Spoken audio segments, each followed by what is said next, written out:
Hello and welcome to The Extras. I'm Tim Millard, your host, and joining me is George Feltenstein to announce the July Blu-ray releases from the Warner Archive. Hi, George. Hello, Tim. How are you? I'm very good, and I'm very excited to go over these July releases with you. And from the looks of it, we have a a little bigger than usual bunch of Blu-rays coming out in July. And an eclectic selection Yeah. as well. So This Yeah, for this should be sure. fun then to go through this with you. Let's start with the very first one here, Brainstorm from 1965. What can you tell us about this film, George? Well, the first thing I want to say is we have two brainstorms in our library. The more famous one is from 1983, Douglas Trumbull's film. Wanted to clarify that that is not what this is. This is from a very interesting period in the mid 60s when Jack Warner basically entrusted William Conrad, better known for being radio's Gunsmoke Marshall Dillon or on TV as Cannon and Jake and the Fat Man. He was producing and directing. He had taken over Warner Brothers Television for a while, and then he produced and directed a bunch of films for Jack and then flew the coop. But the films he made here were very interesting. And one of them we released on Blu ray a couple of years ago, Two on a Guillotine. But this Brainstorm, I think, is my favorite of the pictures that he made, and it's just kind of whacked out. And Jeff Hunter, the star of King of Kings and The Searchers, is involved in a kind of illicit situation where he's making believe that he's out of his mind, and it's really a wacky movie. You can't really take it too seriously, but it's a lot of fun. And it was actually quite a big seller for us on DVD. So to be able to go back to the camera negative, scan it at 4K, come up with a beautiful new master, what could be better, So that starts us off with a 1965 Yeah, and I'm release. thinking back, it's been a little while maybe since we had a film from the 60s. So fans of the 60s will be glad to hear that. And just before we move on, there are some classic cartoons on here that you have for extras as well. Well, I picked one from 1965, which would be uh, typical of like if you went into the theater, which we're always wanting to recreate that theatrical experience. Well Worn Daffy, which has never had a home video release, at least that I could track down. The later cartoons that were made after the Warner Animation Studio was shut down, and they kind of sublicensed out the work to Patty Frilling. Those cartoons have their followers, so it's good to make them available for the people that want them, but they're just basically extras to supplant the feature.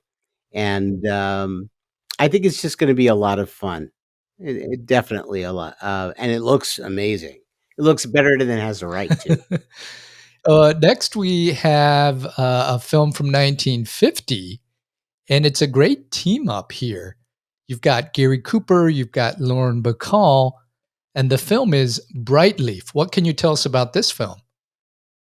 Well, most important thing I could say, it is directed by a somewhat known director by the name of Curtiz, I've heard of him. Michael Yes. Curtiz. So 1950, Michael Curtiz gets together with Gary Cooper, Lauren Bacall, Patricia Neal. They're all under contract, and Cooper plays a tobacco baron, basically in the 1890s, and it's a lush, costumey, romantic picture with strong dialogue and strong action. Not an action movie, but I mean in terms of the dialogue and the two women vying for his affection and whatnot. It's really just a classic piece of what the studio was turning out at that time. And again, it's getting the upgrade coming from the nitrate. Going to look terrific. We put some 1950 Looney Tunes on that one. which is also very nice. Yeah, I see here Bunker Hill Bunny and Hillbilly Hair in HD, both of those. But this is a terrific cast and a terrific director, so that should be a fun one coming in July. And it looks really Yeah. remarkable. It's really quite impressive. Well, next in our March through July here alphabetically, I have The Cobweb, and that has Lauren Bacall as well. So you got two coming in July. What can you tell us about this film? Well, this is a film basically about a mental institution, and it was very controversial when it came out. It was partially written by William Gibson, the playwright that did The Miracle Worker later on. It's got a phenomenal cast: Richard Widmark, Lauren Bacall, Charles Boyer, Gloria Graham, Lillian Gish, Susan Strasberg as in Daughter of Lee, Oscar Levant, and John Kerr, who was the leading man in the play Tea and Sympathy and did the movie with Vincent Minnelli, who directed The Cobweb a year later. This was also produced by John Houseman, who in the 1970s would have a new career as an actor in The Paper Chase and the television series that followed it. It's a really well written, well crafted film. I think the subject matter was a little bit difficult for people to digest in the 1950s, but anytime you have Minnelli behind the camera, there's going to be amazing things going on visually. And this is a very dialogue heavy film, but the way he works with the CinemaScope frame and works with the actors, it all is incredibly satisfying. This film has a cult following. We've gotten many requests for this movie. And we had put it out as a DVD years ago that didn't look very good, but was the best that we could offer. And now we've got coming off the camera negative, looks incredibly better. It's early CinemaScope, stereophonic sound. Uh, it's uh, it's just a really solid MGM picture from 1955 that deserves this upgrade. And so here we have it. One of the extras on this disc is a promotional film that MGM made in CinemaScope to kind of call out their 1955 films in production. And the reason why I put it on this disc is the whole cast of The Cobweb speaks to the camera and says, I'm Richard Widmark, I'm Lauren Bacall, that kind of thing. They actually they took the time to kind of call out what this film was. And anytime you have actors breaking the fourth wall, especially in a promotional, this is the trailer, it's really a 20-minute big long trailer for all sorts of things. But uh when that happens, Hitchcock was great about doing special trailers like that. And there were other special trailers that were done by other people where they addressed the audience directly. But I just thought that would be really cool to put on this disc and uh, add a little extra fun to it. So you get to see a little bit behind the curtain of what they were doing. Houseman and Minnelli worked together several times on various productions, and most notably, I think, The Bad and the Beautiful, which we restored and released on Blu-ray about 5 years ago at this point, maybe four, somewhere between the last 4 to 6 years. I lose count, especially with the pandemic in there. You actually have this CinemaScope cartoon, The Egg and Jerry, in HD. Now, was that on the Yeah. CinemaScope release for the Tom and Jerry's? Yeah, Yes, that's one of the. It's on our CinemaScope Tom and Jerry yeah, collection and that was a disc. huge seller just, Uh, out, not too long ago. Very, very popular, but it was great to see that on here since this is a CinemaScope film. well, I didn't want to put a non-CinemaScope cartoon with Yeah, a CinemaScope feature. I wanted to keep things right. wide. If people have their home theaters and they have masking, with curtains, and I don't know anybody who has a setup like that. I certainly don't, but I know there are people who do, and I would love to have that someday. But if you're going to adjust your screen like a theater would, You don't want to have to be changing aspect ratios and curtains and so forth and so on. So we tried to stay Right. scope. Well, my point in that was gonna be that there's pretty much always something for animation fans. So That's it true. yes, there's That's no, true. just one release full of them in July, but there's always some animation there.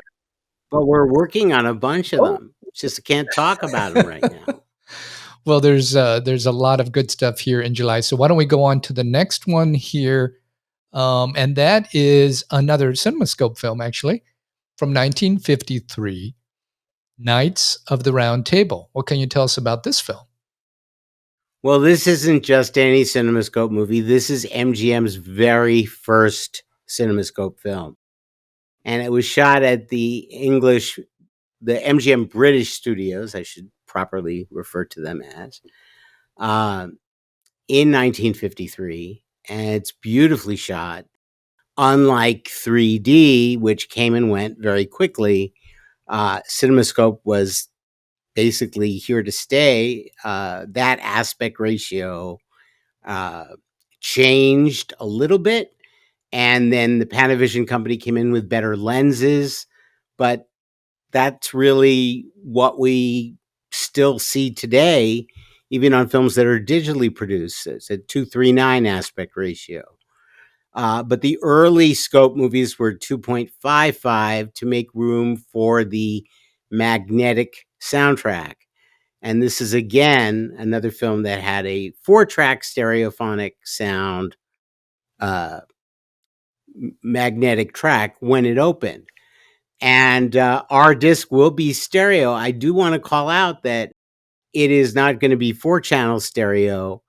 Unfortunately, the 4-track magnetic masters did not survive over the decades. And in the 1980s, I believe, they created a left right stereo protection. And that's what we've been using ever since.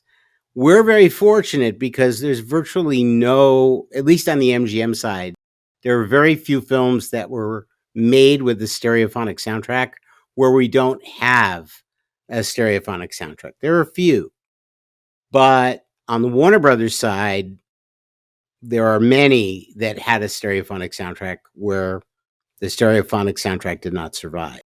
Uh, People didn't know about vinegar syndrome. They did not know that the oxide would flake off the film, the magnetic. And so a lot of the magnetic tracks did go bad. And there was a very substantial effort to try and save and preserve them in the 90s. And it's because of that effort that we have so much that we can go back to and work with. But on Knights of the Round Table, we don't have the 4-track stereo, but we have left right stereo. And if you press that button on your receiver, it'll spread it out with surrounds that will make it nearly as good as the original. But the most important thing is that it is stereophonic. It is not mono. This was designed to be a spectacle to show off the new technology. It's the King Arthur story, and you've got Ava Gardner and a wonderful cast of supporting players. And it was a huge hit for MGM. It was big at the box office. Robert Taylor as the lead. He was, I believe I've talked about this before, but his association with MGM basically extended from 1935 until 1967, like right up until his death. I don't think he was under the same long-term contract, but his relationship with the company, he died of lung cancer at a relatively young age because he was a very heavy smoker. And he spent more of his career at MGM than virtually anybody else, with the exception of Leo the Lion. Mel Ferrar is also in this movie. And thankfully, when we were preparing this film for DVD release 22 years ago, Mr. Ferrar was still with us. He was in his 80s. And he came by the studio to, I don't know if it was shot here or if it was shot at his home. but your former boss made the arrangements to have a crew film Mr. Ferrer to the introduction for the DVD of this film. And we have that intro on the new Blu-ray, which is very exciting. We also have footage of the gala premiere of this movie. This film was directed by Richard Thorpe, who was a journeyman director for MGM that could always be counted on to deliver every genre known to mankind and film responsibly. Produced by Pandro S. Berman, who started his career out at RKO, producing the Fred and Ginger movies and a lot of wonderful comedies. And he moved from RKO to MGM, where he spent, I would say, the 40s, the 50s, the 60s. Pandro Berman was at MGM and had quite an amazing career. And there were very few films that he made as a producer that were not successful. He really had a golden touch as a producer. So to see this, when we were designing the cover, we always try to use original key art. And we found a poster that really kicked up the CinemaScope angle. And it uses that phrase that I like so much. The miracle you see that doesn't require glasses, that you see without glasses. I paraphrased incorrectly. A lot of people wouldn't know what that means, but anybody who's familiar with the history of the time, the thing that really kind of killed old-fashioned 3D was the problem wearing the glasses. It actually is a factor with the resurgence of 3D after Avatar, and suddenly everything was being made in 3D for the theaters. Uh, I know a lot of people that complained about the glasses. They never bothered me. I love the glasses. I love 3D, but that's why it didn't stick around as a format. And CinemaScope really was one of the major magnetic forces that gave people something different that they couldn't get on their little 12-inch black and white televisions. So this film has continued to be popular in all media. This was out in video cassette and laserdisc and DVD. And now we have a beautiful Blu-ray, and we've scanned the camera negative at 4K.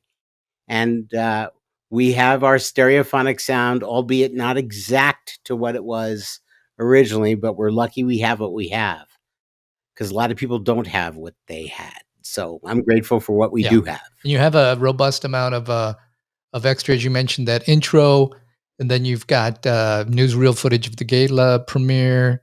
And then we have a CinemaScope cartoon that's from later on in the 50s, One Droopy Night. Now, that is more of a connection with the thematics of the cartoon. This is one of the few Droopy cartoons that was not directed by Tex Avery. He was already gone. But I thought it was a good thing to put with this. And then I also put on a wonderful musical short called the MGM Jubilee Overture, which is the MGM Symphony Orchestra, as they called them in the film, playing a medley of songs that were associated with the studio. And this film went into release with a different CinemaScope musical short that I tried to have available to put on this disc. And we ran into some technical issues with the film. Merry Wives of Windsor Overture. That's what this movie opened with. So we'll just have to put that short on some other film when we're able to get around the technical snafus that we were facing. So at least there's a lot in the presentation that makes people feel that they're going to enjoy the disc. Yeah. Well, it's a great cast, and I'm looking forward to seeing that one. Well, next we jump a few decades to the 1970s, George, for the urban drama Melinda from 1972. What can you tell us about this one? Well, this is a 1972 MGM film that was one of many. The studio was focusing in on the African American audiences.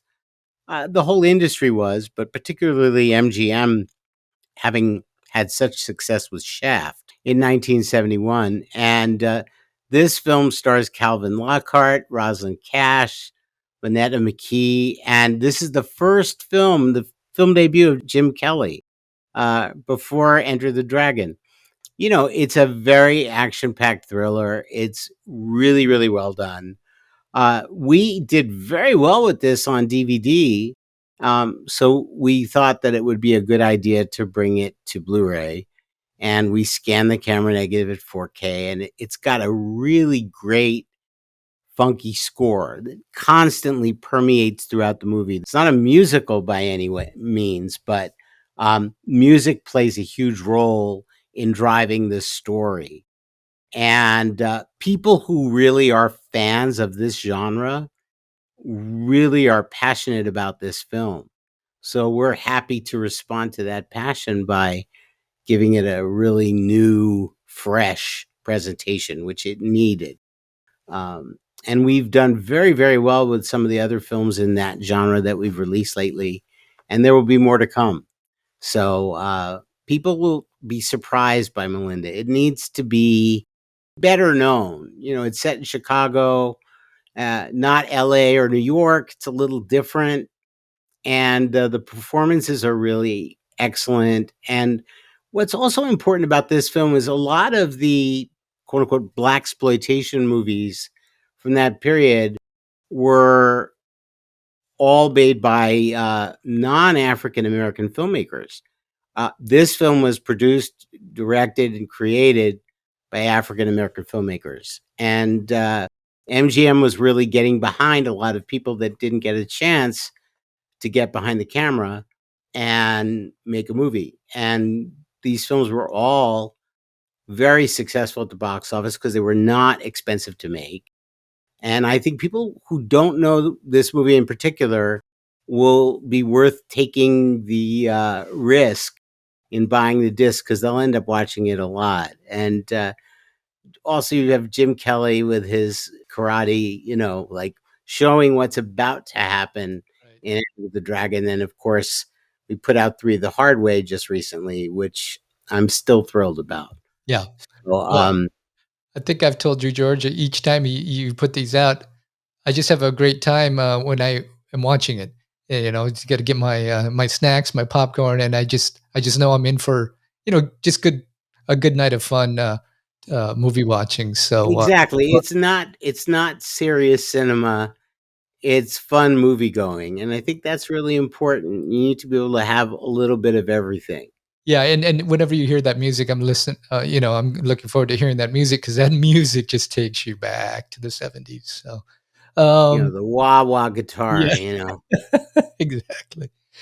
Well, we have a couple more here, and we're going to talk about our first Technicolor film of the day here, and that's The Prisoner of Zenda from Boy, 1950. is it Technicolor.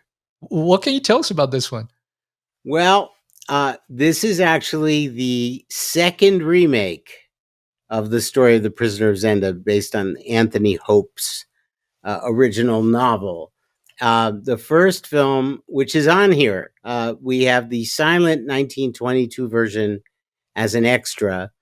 Uh, and then it was remade 15 years later, most famously by David O. Selznick in 1937 with Ronald Colman and Douglas Fairbanks Jr. as a Selznick International picture. And it was a very big success. And then MGM bought the rights to that movie and the original film to remake it in Technicolor in 1952 with Stuart Granger, who was their new swashbuckling star. This is almost a shot for shot remake of the 1937 black and white Selznick film. Unfortunately, the 1937 black and white Selznick film is right now in very poor shape. We have been on a search for better elements, and that's why, unlike the DVD and the Laserdisc that preceded it, it's not a double feature of the 37 and the 52. And if people are saying, well, why'd they pick the remake? We can't release the 1937 one right now because the elements we're dealing with will not warrant a Blu-ray, at least a Blu-ray with our name on it. So as we continue to search the globe, and we are, for better elements on the 1937, the 1952 remake stands on its own because it has great performances It maintains even the original score by Alfred Newman was reorchestrated by MGM's genius of orchestration, Conrad Salinger, better known for his work in musicals. Um, Salinger took the Alfred Newman score for the Selznick film and gave it the MGM sound for this 1952 remake. And you've got Deborah Carr, and of course, one of my favorites, James Mason. It's just a terrific, terrific cast, and it's a great story. And what I did to kind of satiate the people who are hungering for Ronald Coleman, we have two radio broadcasts, one from 1939, I think, and then one from 1949 or 50, maybe even 51, from Screen Directors Playhouse with Ronald Coleman and John Cromwell, the director. So there's a lot of fun here in terms you get to see the silent version from 1922 with Lewis Stone, who would later be Andy Hardy's father, and Alice Terry, who we talked about just a while ago because of the Four Horsemen of the Apocalypse. But that's on here as a bonus. It is standard definition. It is not restored, but it's there for you to see if you like it. And we have the radio shows, and we have a beautiful trailer. But the Technicolor in this is sumptuous. And it's one of those rare that we've talked about a few times, one of those rare films with the 3-strip Technicolor where the negatives were safety film. So we didn't have to bring them across the country. They're in our refrigerated vault on the lot. And they've been meticulously realigned using our patented process so that we can have the sharpest Technicolor known to mankind. So I think people are really going to be knocked out when they see how great this film looks and sounds. Right. Yeah, and I don't know if you mentioned Jane Greer. She's also in here. I didn't mention Jane Greer, but shame on me for not doing so because we Yeah, yeah. love Jane Greer. Always great to see her as well. So what a cast! Looking forward to that one because I love every Technicolor that the Warner Archive puts out. Just the best. And every time I see Technicolor, if you're a fan of the film, you're going to know. Oh, I got to get this version because It's really exciting that we're able to do these things, and what technology has provided us is gives you a chance to see the film even better than when it opened, because a wet lab couldn't align the 3 Technicolor records the way we can now. So it's sharper than ever before, and the colors are just explosive, and you have those rich blacks and beautiful highlights, and people are going to love it. It's gorgeous. I've seen a test disc, and it's a wow. yeah. Well, I'm guessing there's going to be a lot of excitement for this next film we're going to talk about, George. They Died with Their Boots On from 1941. What can you tell us about this film? I could tell you that this has been 3 or 4 years in the making.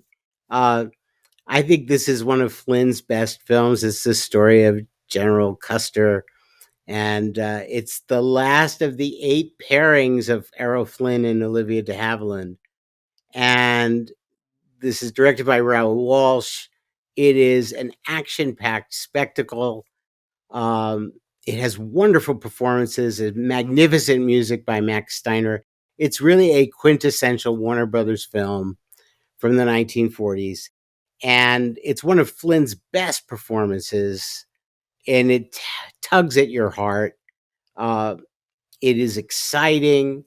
And what we found in our work on this film, when we are working from the original camera negative, very often we find that there are certain sections that are highly damaged, and we'll have to go to a second generation nitrate, lavender, fine grain.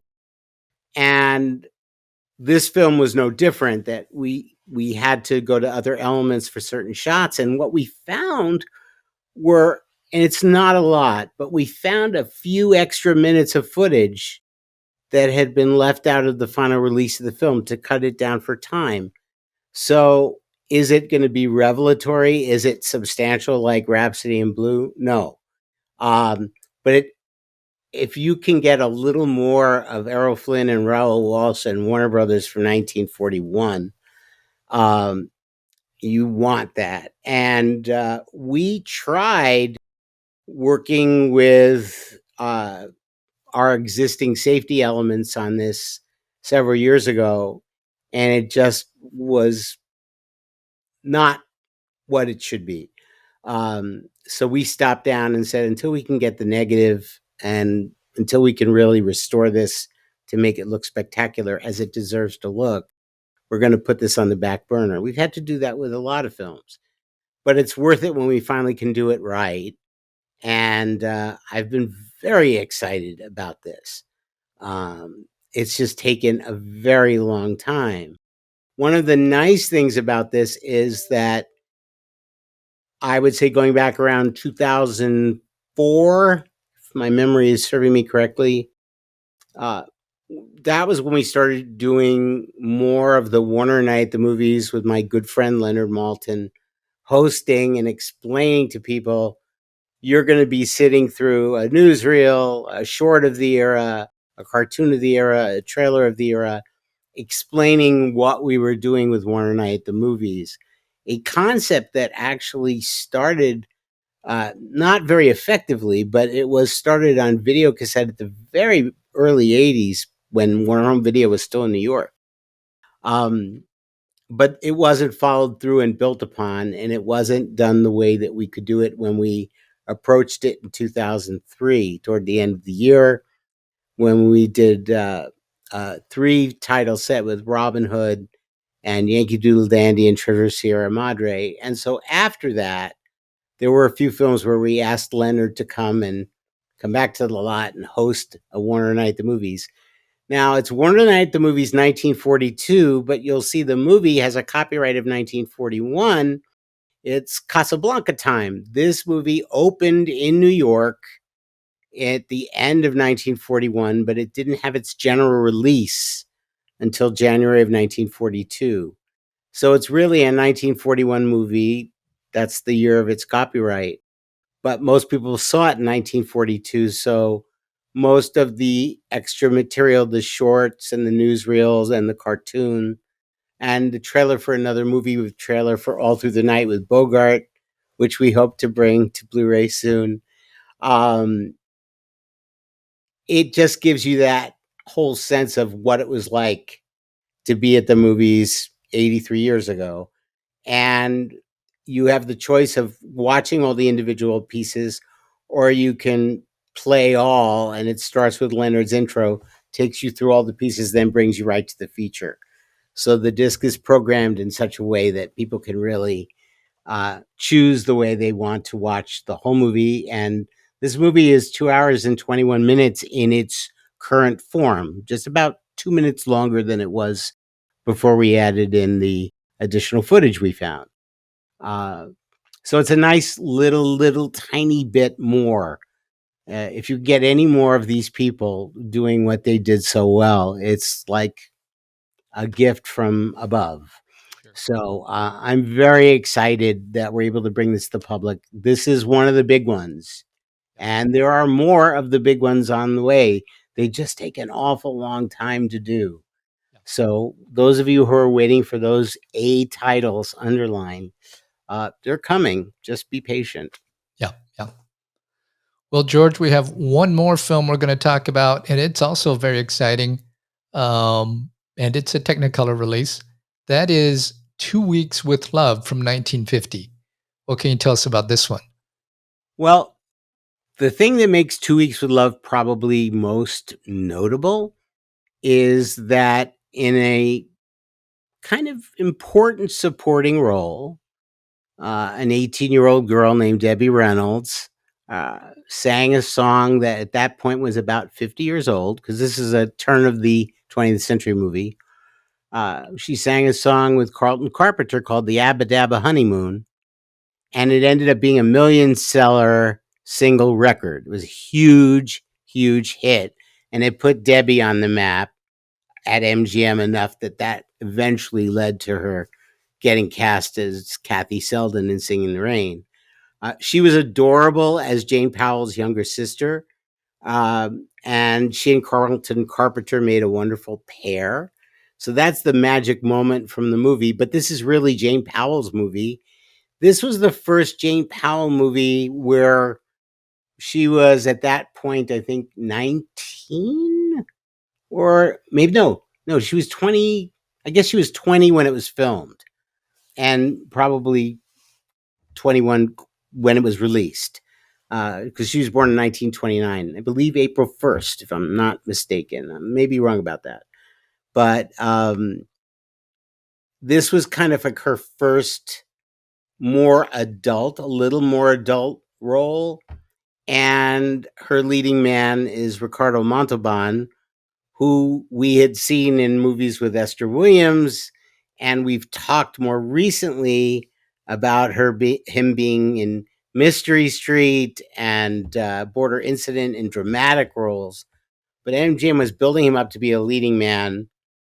And even though he had a really good singing voice, there's a number from the Chocolate Soldier operetta in this movie called My Hero.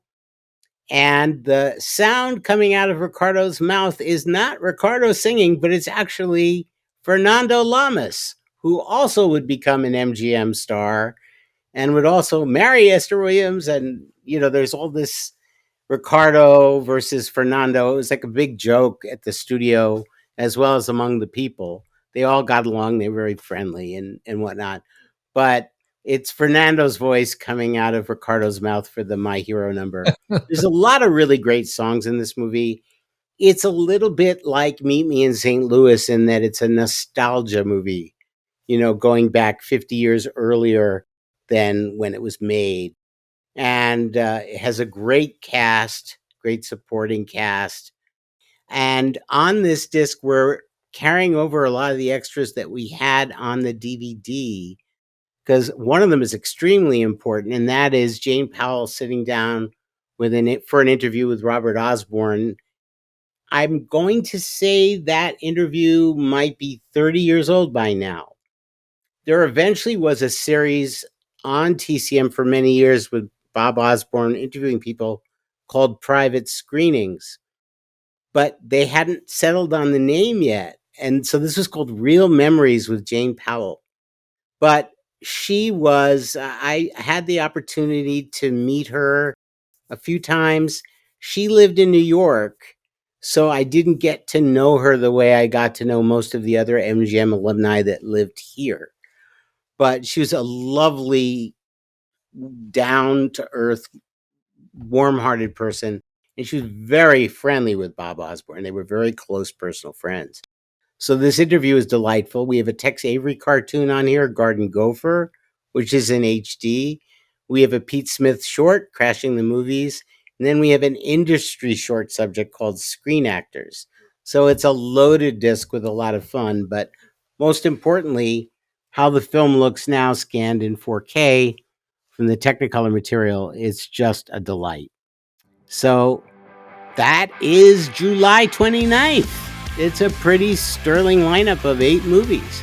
Yes. I love the fact that you have a lot of variety. You've got the 70s urban drama. You've got these highly anticipated or long waited for films with Errol Flynn.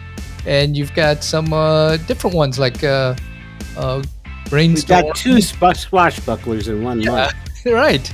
So, and Errol Flynn's in the month, but he's not swashbuckling, and that's what he's most famous for. That's true, right? So, yeah, it's a lot of good stuff for their late July there. So, well, as always, George, it's so much fun to hear what you have to say about what's coming and all the extras that you load these discs with as well. So, thanks for coming on, George. Thank you, Tim. Always a pleasure.